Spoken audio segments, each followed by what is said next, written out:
आप सभी को नमस्कार। जैसा कि आपको पता है कि 19 जनवरी 2025 से एलसीटी घाट पटना, वहाँ से जो बिहार सत्याग्रह आश्रम है, तो वहाँ से प्रशांत जी ने इस जन सुराज युवा संघर्ष यात्रा को विदा किया था, जो कि पूरे बिहार जानी है। करीब 20,000 किलोमीटर का ये प्लान्ड यात्रा है और यहाँ पे ये प्रयत्न है कि हर प्रखंड पहुँच सके, हर विधानसभा पहुँच सके और ज़्यादा से ज़्यादा लोगों को एक्टिवेट कर सके जनसुराज के लिए, जो डेडिकेटेड हमारे लोग हैं और हमारे नेता हैं। अभी तक की यात्रा में हमने हमारा 5वां जिला है जहाँ से हम निकले थे पटना से, वहाँ से अरवल, जहानाबाद, गया होते हुए हम लोग औरंगाबाद पहुँचे हैं और यहाँ तक अब तक की जर्नी हम लोग करीब 850 किलोमीटर हम चल चुके हैं और इसमें 49 ब्लॉक्स प्रखंड हमने कवर किए हैं और करीब 27 विधानसभा हमने कवर किए हैं और आगे की जर्नी यहाँ से हम जाएंगे रोहतास से फिर कैमूर, बक्सर, भोजपुर, सारण, उसके बाद हम जाएंगे सिवान, गोपालगंज और पश्चिमी चंपारण जाके वहाँ पे, जहाँ पे हम उम्मीद करते हैं कि प्रशांत किशोर जी भी हमारे इस यात्रा में ज्वाइन करेंगे, जहाँ से उन्होंने अपनी पद यात्रा शुरू की थी। वहाँ जाके हमारे इस यात्रा का पहला चरण कंप्लीट होगा। इस पूरे यात्रा का क्या उद्देश्य, मुख्य उद्देश्य क्या है? जी, देखिए इस पूरे यात्रा का इसका नाम है युवा संघर्ष यात्रा। तो जनसुराज युवा संघर्ष यात्रा इसलिए कि आज बिहार एक ऐसी स्थिति में है जहाँ पे बिहार का कोई भी मुद्दा आप उठा लीजिए, वहाँ बिहार और हर बिहारी संघर्ष कर रहा है। अब संघर्ष तो युवा ही करेगा, कोई बुजुर्ग को तो हम आगे कर नहीं सकते, आ जाइए आप संघर्ष करिए। इसलिए युवा संघर्ष यात्रा है, लेकिन मुद्दे जो है वो सर्वांगीण है और ये बिहार के हर तबके को टच करता है। अभी देख लीजिए ये यात्रा कहाँ से कैसे शुरू हुई। प्रशांत किशोर जी की 2022 से जो पद यात्रा शुरू हुई थी, तो वो जहाँ अभी चल ही रही है वो, लेकिन इसके बीच में अभी जो स्टूडेंट्स के साथ, अब जो परीक्षार्थियों के साथ जो लोकतंत्र की हत्या होते हुए आपने देखा है पटना के रास्तों पे, कि बच्चे जब अपना हक मांग रहे थे, जो 70वीं बीपीएससी वाले, उन्हें दौड़ा दौड़ा के उनको समझाया गया कि आप लोकतंत्र में नहीं, आप एक लाठी तंत्र व्यवस्था में रह रहे हैं। तो इसके भी विरोध में ये ज़रूरी हो गया था कि इनकी बात, कि जिस सपने को लेके माँ बाप बच्चों को भेज रहे हैं कि जाइए पटना, हमारे और अपने और परिवार के सपने को पूरा करिए, वहाँ पे सरकार एक संवेदनहीनता दिखाते हुए पीट रही है। तो इस बात का संघर्ष है, ये मुद्दा उठना चाहिए। साथ ही जो जनसुराज का आपने देखा होगा कि हम कहते हैं बार बार कि जनसुराज आएगा, ये 5 चीज़ हो जाएगा। ये पाँचों बात का संघर्ष है कि जो शिक्षा की व्यवस्था टूट पड़ी है, कि अब किस तरह से बेहतर शिक्षा व्यवस्था हम क्रिएट कर सकते हैं कि गरीबी के चक्र से ये बच्चे अपने परिवार, अपने गांव, बिहार को निकाल सके। दूसरा जो मुद्दा है जिस पे ये हमारा यात्रा चल रहा है, जिस संघर्ष की बात कर रहे हैं, वो है पलायन रोक के युवाओं के लिए रोजगार, स्वरोजगार की किस तरह से व्यवस्था की जा सकती है, इस पे संवाद स्थापित करना है। तीसरा बड़ा मुद्दा जो है वो है कि हमारे जो बुजुर्ग हैं, जिनको 400 रुपए के नाम पे, पेंशन के नाम पर आप उनको भीख समान उनकी ट्रीटमेंट हो रही है, उस बात को उनको समझाया जाए कि उनका हक बनता है कि कम से कम 2,000 रुपये आज के वक्त में हमारे बुजुर्गों के हाथ में पहुंचना चाहिए। तो जन सुराज की अगर सरकार आती है तो किस तरह से ये 2,000 का वृद्धा पेंशन उनके पास पहुंचेगा। चौथा जो चीज़ है वो है महिला सशक्तिकरण से रिलेटेड है, कि महिलाओं के हाथ में पूंजी कम ब्याज दर में उनके हाथ में कैसे पूंजी पहुंचाया जाए कि महिलाएं या तो अपने पैरों पे खड़े हो, या उनकी मदद से उनके घर के कोई पुरुष, उनके बेटे, उनके भाई, उनके पति, कोई भी एक रोजगार, स्वरोजगार की योजना शुरू कर सके, जिससे कि परिवार गरीबी के जंजल से निकल सके। और पांचवा जो मुख्य मुद्दा है जिस संघर्ष की बात हम कर रहे हैं, वो हमारे किसानों से रिलेटेड है, कि आज यहाँ पे किसान सिर्फ कमाने की नहीं, सिर्फ खाने की खेती करता है, कि किसान से काम करके सिर्फ 2 वक्त का रोजी रोटी चल जाए तो वो काफ़ी है।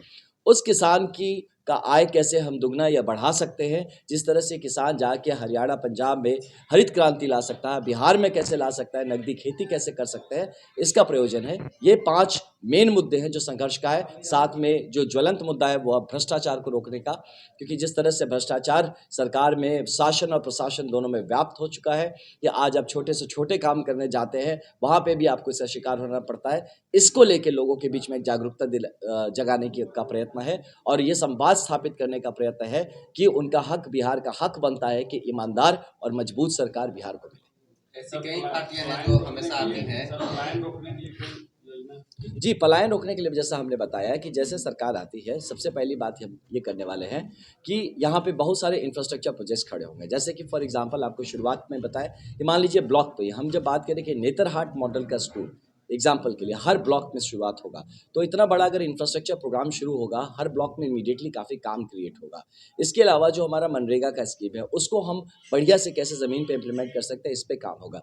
साथ ही हम किस तरह से पूंजी पहुंचा सकते हैं युवाओं के हाथ में कि उस पूंजी के दम से वो जहाँ पे हैं वहीं पे 10, 12, 15 हज़ार का अपना कारोबार वो शुरुआत कर सके। ये इमीडिएट प्लान है। और बाकी जो है कि जिस तरह से यहाँ की इकोनॉमिक बूस्ट करेंगे, जिस तरह से हम आर्थिक व्यवस्था को बेहतर करेंगे, जिस तरह से रुकी हुई जहाँ पे मतलब कहाँ जाके फंस गया है, जैसे कि इकोनॉमी आप देखेंगे तो आप कुछ भी करने जाते हैं तो इस भ्रष्टाचार के तंत्र में फंस चुका है, उसको जैसे आप अनलॉक करते हैं तो यहाँ पे इकोनॉमिक पॉसिबिलिटीज बहुत खड़ी होंगी और जिसपे हमारे युवाओं को इमीडिएटली मतलब विद इन फ्यू मंथ्स उनको काम मिलना शुरू हो जाएगा। क्या लगता है सर कि बिहार में जातिवाद से हटके देखिए, बिल्कुल हट के होगा क्योंकि सभी कहते हैं इस बात का, तो मुझे लगता है कि जनसुराज अब एक ऐसी राजनीति ला रहा है जो कि अब समीकरण पे बेस्ड नहीं होगा, समावेश पे बेस्ड होगा। तो जनसुराज की नई राजनीति और बिहार की राजनीति समीकरण आधारित नहीं, समावेश आधारित होगा। और ये जब हम ज्वलंत मुद्दे और मजबूत मुद्दे हम समाज के सामने रखते हैं, बिहार के सामने रखते हैं, लोग इस बात को समझते हैं कि उनका वोट सिर्फ सरकार बदलने के लिए, एमपी एमएलए बदलने के लिए नहीं होता है, उनका भविष्य बदलने के लिए हो सकता है, बच्चों की तकदीर बदलने के लिए हो सकता है, उनके वोट से बिहार बदल सकता है। तो जाति से उठकर ज़रूर वोट देंगे, बशर्ते उनको इस बात को कोई समझा सके, जिसको जनसुराज सफलतापूर्वक कर रहा है। कई राजनीतिक पार्टियों के द्वारा ऐसे मतलब आपके द्वारा जो 5 संदेश है, जो संघर्ष है, जी। ऐसे कई राजनीतिक पार्टियों द्वारा ऐसा पूर्व में भी बताया गया है, दिया गया है, उनके मैनिफेस्टो में भी आया है, जी। लेकिन वो कार्य पूरा नहीं हुआ। तो हाँ। ऐसे में आम जनों को कैसे विश्वास होगा जनसुराज ये कार्य पूरा करेगा? इसमें 2 चीज़ है। पहला आप देखिए कि जनसुराज का जो फॉर्म है, जो इसका कंटेंट है, जनसुराज पार्टी बनाया है और हम जैसे लोग और बहुत सारे ऐसे लोग साथ में जुड़े हुए हैं जो कि they are known to deliver their works. वो अपने काम को मतलब सक्सेसफुली डिलीवर करने के लिए जाने जाते हैं। तो पहली बात कि जिस तरह के लोग जनसुराज पार्टी में जुड़े हैं, जिस तरह के लोग इनका संचालन कर रहे हैं, उनसे आप डेफ़िनेटली ये आशा रख सकते हैं, विश्वास रख सकते हैं कि वो उस काम को डिलीवर कर सकते हैं, एग्ज़ीक्यूट करने की कैपेसिटी है, काबिलियत है। दूसरी बात कि आपने सही कहा कि बाकी लोग भी इस तरह के वायदे किए और काम नहीं किए। तो अब देखिए, अब ऐसा हालत हो चुका है कि जितने भी तरह के लोग हैं, सबको जनता ने देख लिया, समझ लिया, हर दवाई खा लिया, काम नहीं हुआ, उल्टा रिएक्शन हो गया है। तो अब लेकिन अब मान लीजिए कि जनसुराज एक नया दवाई के रूप में आया है, लेकिन इस तरह से आप मतलब कैंसर ग्रसित मान लीजिए समाज हो चुका है कि आज आपके पास ऑप्शन क्या है? तो एक जब अगर नया दवाई मार्केट में आ रहा है जो कि कह रहा है कि हो सकता है इससे ठीक हो जाए, हो सकता है ना हो, लेकिन ये भी तो चांस है कि ठीक हो जाए। तो इसीलिए हम लोग कह रहे हैं कि भैया आप टेस्ट तो करके देखिए।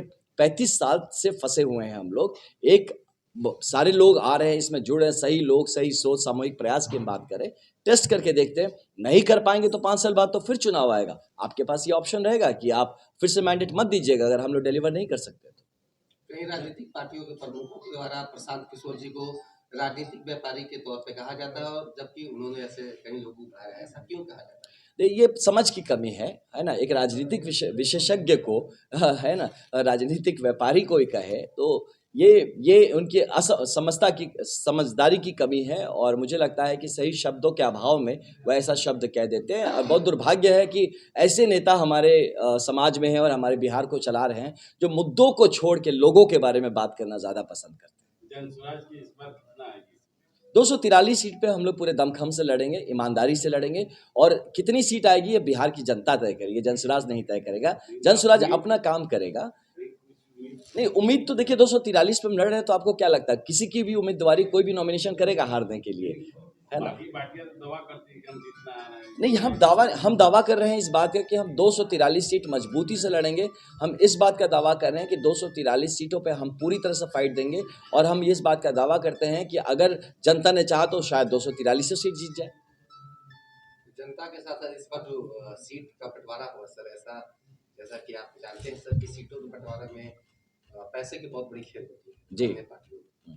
तो ऐसे में जनसुराज कैसे टिक पाएगा? नहीं, ऐसा नहीं होगा। जनसुराज पार्टी जो है इसी बात पे चल रही है कि जो सही मजबूत लोग हैं वो साथ जुड़ रहे हैं जनसुराज के साथ। और जो हमारे मान लीजिए कमज़ोर तबके से आ रहे हैं, जो कि होता है जिसके पास न संसाधन है, न संगठन है, लेकिन वो फिर भी समाज के लिए काम करना चाहता है, जुड़ना चाहता है, उसमें अगर सिंसियरिटी है, अगर पात्रता है ऐसे कैंडिडेट्स में, तो जनसुराज अपना संसाधन और अपना संगठन दोनों का बल उनके पीछे लगाएगी। वो उनके लिए ऐसा नहीं होगा कि आपके पास पैसे नहीं हैं तो आप समाज के लिए काम नहीं कर पाएंगे।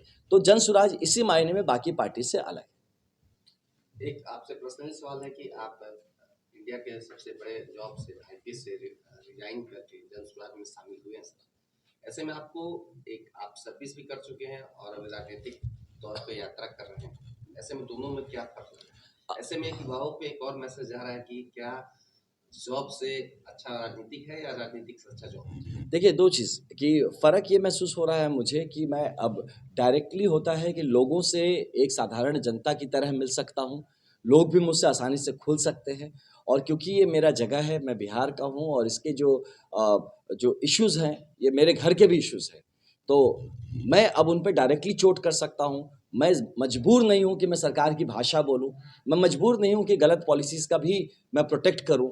तो अब मजबूर नहीं हूँ कि मैं जो सही करने का जो दायरा है उसको मैं सीमित अपने पद या पदवी के हिसाब से रखूँ। तो ये सारी चीज़ें हैं जो अलग करता है मेरा राजनीतिक और जो प्रोफ़ेशनल जो आईपीएस की लाइफ़ थी। दूसरा मैं बच्चों से यही कहूँगा कि पहले आप बनिए तो सही। आप पहले बनेंगे उसके बाद ये फ़ैसला करने का आपके पास हक होगा कि आपको क्या करना है। अपने आप को जीवन में बिना प्रूफ़ किए अगर देखिए राजनीति करिए लेकिन ऐसा राजनीति मत करिए कि लोग कहें कि अच्छा बच्चा इससे कुछ हुआ नहीं लाइफ़ में तो ये राजनीति करने लगा। अब मेरे राजनीति करने का आप उद्देश्य समझिए। अगर बिहार सशक्त होता, मजबूत होता, सब बढ़िया चल रहा होता, believe me I love my uniform. मैं कभी आईपीएस नहीं छोड़ता। मैं तो आज भी कहता हूँ कि फिर से जन्म लूँगा, फिर से आईपीएस ऑफ़िसर बनूँगा। लेकिन क्योंकि मुझे ऐसा लगता है मेरी मिट्टी, मेरी माँ की पुकार, मेरे वर्दी और मेरे पर्सनल करियर से कहीं ज़्यादा था। कि अगर मेरा ज़मीर जाग गया है, मेरा ज़मीर कहता है कि नहीं एक बड़ी ज़िम्मेदारी तुम्हें लेनी चाहिए, अपनी मिट्टी के लिए काम करना चाहिए, मैं इसलिए आया हूँ। तो इसीलिए मैं सबसे यही निवेदन करूँगा कि पहले जिस सपने को लेके आप आगे बढ़े, उस सपने को पूरा करिए। बीच में किसी बहाने से उसको कॉम्प्रोमाइज़ मत करिए। मैं आईपीएस बना तब मैं आईपीएस छोड़ सकता था। आप पहले बनिए जो बनना चाहते हैं, फिर छोड़िए उस बात को, तो उस बात में गरिमा रहेगी। लेकिन ये बता दूँ कि आप आईपीएस की जो नौकरी है, जो सर्विस है, इनफैक्ट नौकरी तो है ही नहीं, ये सर्विस है, ये आपको बहुत अपॉर्च्युनिटी देती है काम करने के लिए। बस हाँ, अब मेरा क्या है कि मैं चाहता हूँ 2 कदम और आगे बढ़ के करना, जहाँ पे उसके बंदिशें होते हैं कंडक्ट रूल्स के, उससे आप नहीं कर सकते। इसलिए मैं इस तरफ आया हूँ, लेकिन सबको इसमें आने की ज़रूरत नहीं, मैं आ गया हूँ। आप लोग ठीक से जॉइन करिए और अच्छे से मजबूती से काम करिए। हम लोग सिस्टम बेहतर कर देंगे ताकि आपको अब नौकरी ना छोड़नी पड़े। युवाओं से क्या अपील करना चाहते हैं सर? मैं युवाओं से यही अपील करना चाहता हूँ कि देखिए एक जीवन है, उसको श्रेष्ठ जीवन बनाइए और आप जिस काम को हाथ में उठा लेते हो उसको जब तक कंप्लीट मत करिए, रुकिए मत। कुछ सपने देख के माँ बाप ने आपको बड़ा करा है, आपको पढ़ाई लिखाई करा रहे हैं, आपको सुविधाएं देते हैं, उन सपनों को ज़रूर पूरा करिए और सपनों से कभी कॉम्प्रोमाइज़ मत करिए। और जिस चीज़ के लिए फिर से बता रहा हूँ, जिस चीज़ के लिए निकले हैं, आधे रास्ते में अगर आप छोड़ रहे हैं तो आप believe me you will be called a loser. Don't be that. Thank you.